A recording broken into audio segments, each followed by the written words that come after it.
మీరు చూస్తున్నది జకీర్ టాకీస్. నా పేరు జకీర్. ఇప్పటిదాకా మీరు ఈ ఛానల్‌ను సబ్స్క్రైబ్ చేసుకోకపోతే సబ్స్క్రైబ్ చేసుకోండి. అట్లాగే లైక్ చేయండి, షేర్ చేయండి. ఇప్పుడు నేను చెప్పబోయే ఒక స్టోరీ ఏంటంటే, ఒక తండ్రి, ఒక కొడుకు, ఒక కూతురు. ఇది స్టోరీ. ఎందుకు ఇట్లా నేను చెప్తున్నానంటే, బీఆర్ఎస్ పార్టీ అధ్యక్షుడు, మాజీ ముఖ్యమంత్రి కేసీఆర్ తండ్రి, కొడుకు కేటీఆర్, కూతురు కవిత. ఇది స్టోరీ. దీంట్లో స్టోరీ ఏముంది అనంటే, మనం ఇప్పుడు నేను ఒక వీడియో అంటే వీడియో చూపిస్తాను.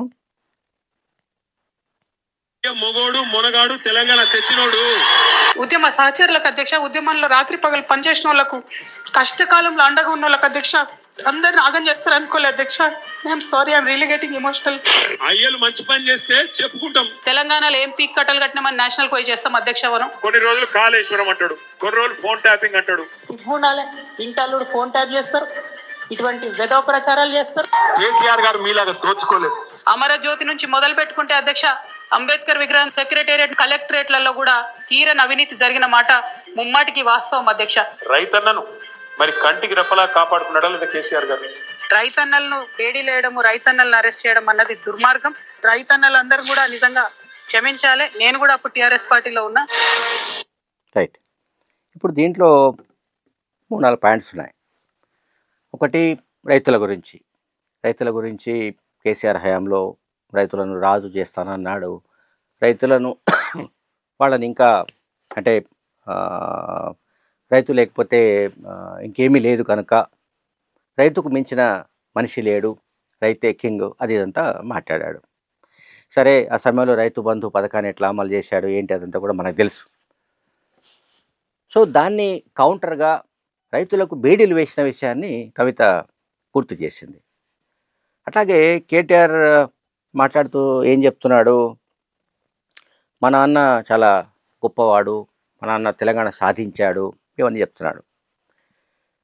కూతురు దానికి కాంట్రాస్ట్గా ఏం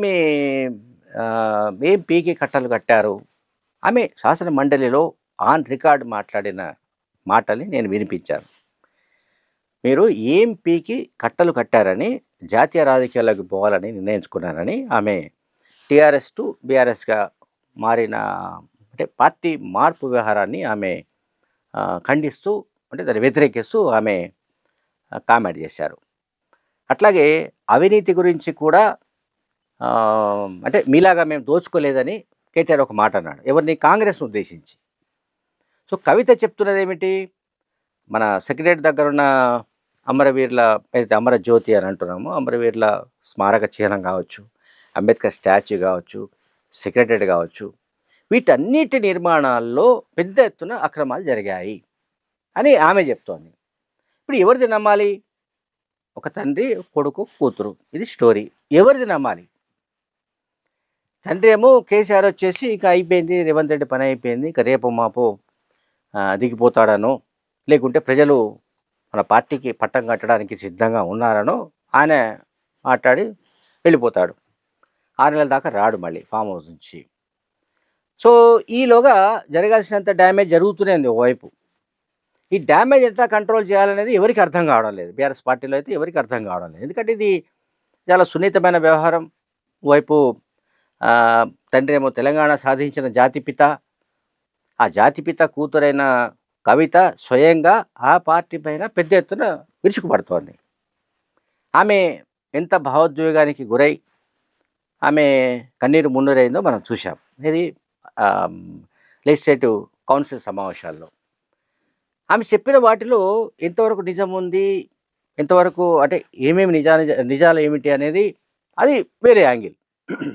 కానీ ఆమె డే 1 నుంచి కూడా అంటే ఆమె పార్టీ నుంచి సస్పెన్షన్ అయి ఆమెను పార్టీ నుంచి గెంటి వేసినప్పటి నుంచి ఆమె రెబల్గానే మారిపోయారు.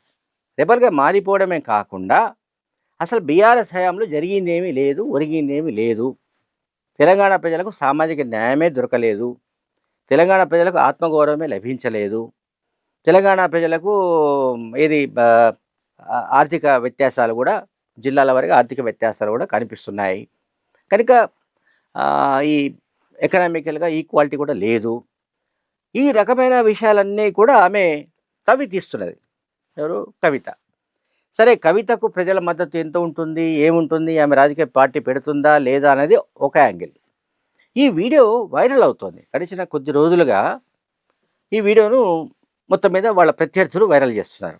ఎవరైనా కావచ్చు, వాళ్ళు కాంగ్రెస్ కావచ్చు, బీజేపీ కావచ్చు, వాళ్ళు ఎవరో మనకు తెలియదు. వాళ్ళు వైరల్ చేస్తున్నారు.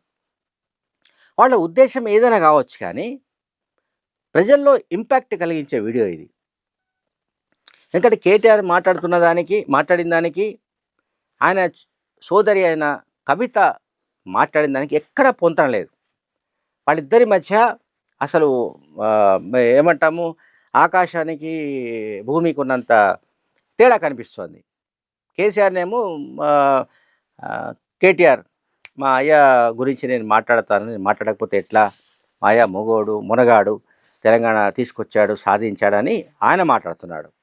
ఒకవైపు ఏమో కవిత అసలు మీరు సాధించింది ఏంటి, మీరంతా అవినీతి అక్రమాలు చేశారు, మొత్తం దోచుకున్నారు, అది ఇదని ఈమె మాట్లాడుతుంది. సరే, ఆ దోపిడీ వ్యవహారంలో ఈమె పాత్ర కూడా లేదా, ఈమె కూడా అందులో పాల్గొనలేదా, ఈమె కూడా భాగస్వామి కాలేదా అనేది వేరే చర్చ. కానీ మొత్తం మీద కవిత అన్నపైన అటాక్ చేయడం అనేది అది మొత్తంగా ఆ పార్టీలో డిస్టర్బెన్సెస్కు కారణమవుతుంది. ఆ పార్టీ అసలుకే ఆ పార్టీలో రకరకాల గందరగోళ పరిస్థితులు ఉన్నాయి. ఆ పార్టీని ఎట్లా నిలబెట్టాలి, మళ్ళీ అధికారంగా ఎట్లా తీసుకురావాలి, ఏమిటనే దానిపైన మల్లగుల్లాలు పడుతున్నారు. ఈ పరిస్థితుల్లో అటు కేటీఆర్ మాట్లాడిన విషయాలను, కవిత మాట్లాడిన విషయాలను ఎడిట్ చేసి జోడించి వాటిని ఒక వీడియో రూపంలో ఇప్పుడు వదిలిపెట్టేశారు ఎవరు, బీఆర్ఎస్ పార్టీ ప్రత్యర్థులు. ఇది ప్రజల్లోకి బాగా వెళ్తోంది. ఎందుకు వెళ్తుందంటే దీంట్లో ప్రజలకు కావాల్సిన మసాలా ఉంది. ప్రజలకు ఏంటంటే స్పైసీ కావాలి. స్పైసీ కావాలంటే ఇందులో దొరుకుతుంది. కేటీఆర్ మాట్లాడిన దానికి, కవిత మాట్లాడిన దానికి ఎంత తేడా ఉందో జనం తెలుసుకుంటున్నారు. జనానికి ఇటువంటివి కావాలి. ఎవరెవరు ఏం మాట్లాడుతున్నారు, మాట్లాడిన దాంట్లో ఎవరిది నిజం ఉంది, ఎవరిది అబద్ధం ఉంది, పైగా ఆమె మహిళ, ఆమె ఏడుస్తూ ఈ విషయాలను చెబుతున్నారంటే అందులో ఎంతో కొంత నిజం ఉండకపోదు అని అనుకునే జనాలే ఉన్నారు. కేటీఆర్ మాట్లాడింది నమ్మడం లేదు. కేటీఆర్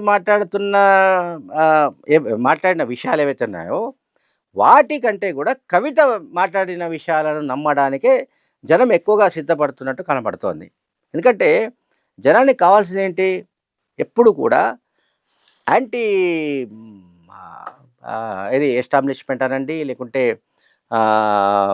ఆ పార్టీకి అంటే బీఆర్ఎస్ పార్టీ అధ్యక్షుడు కేసీఆర్ ముఖ్యమంత్రిగా ఉన్న కాలంలో జరిగిన ఘోరాలు, నేరాలు, అక్రమాలు, కుట్రలు, కుతంత్రాలు, దోపిడీలు, భూ కబ్జాలు, వీటన్నిటి గురించి కవిత మాట్లాడడం పట్ల, అంటే కవిత మాట్లాడుతుందంటే ఆమె మాటలకు కంపల్సరీగా క్రెడిబిలిటీ ఉంది అనేది జనం నమ్ముతున్నారు. సో ఫైనల్గా ప్రజలు ఎటువంటి డైరెక్షన్ తీసుకునే అవకాశం ఉంది, ఈ వీడియో వల్ల బీఆర్ఎస్ పార్టీ ఎంత డ్యామేజ్ అవుతుంది ఏమిటనేది మనం మరికొద్ది రోజుల తర్వాత చూసే అవకాశం ఉంది. Thank you very much.